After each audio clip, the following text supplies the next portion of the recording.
নামটা কি তোমার? নুসাইবা নাওয়ার। নুসাইবা নওয়াজ। কোন শ্রেণীতে পড়ো? ক্লাস 5-এ। ক্লাস 5-এ পড়ো। স্কুলের নামটা কি? রাউজান বেরসি আইডিয়াল কিন্ডারগার্টেন স্কুল। তুমি কোনো কবিতা আবৃত্তি করতে পারবে? হ্যাঁ পারবো। দেখি বলো সেটা।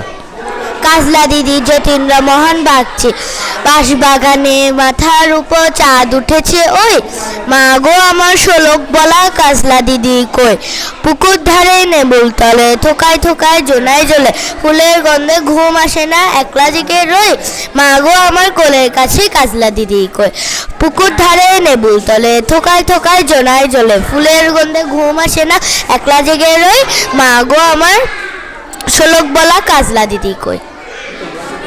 এটা কোন ক্লাসের কবিতা? এটা ক্লাস 4-এর। ক্লাস 4-এর কবিতা। ধন্যবাদ তোমাকে। এখন তোমার রোল কত? 1। রোল 1। বড় হয়ে কি হতে চাও তুমি? ডাক্তার। ডাক্তার হতে চাও। স্কুলের স্যাররা কেমন এখানে? ভালো। ভালো। মারে তোমাদেরকে? না। মারে না, আদর করে তোমাদেরকে? হ্যাঁ। আচ্ছা, বুঝাই দে ভালো করে, পড়া না ভালো বুঝাই দে। জি। পড়া না পারলে বুঝাই দে তোমাদেরকে। হ্যাঁ বুঝাই দে। আচ্ছা, ধন্যবাদ তোমাকে। ধন্যবাদ।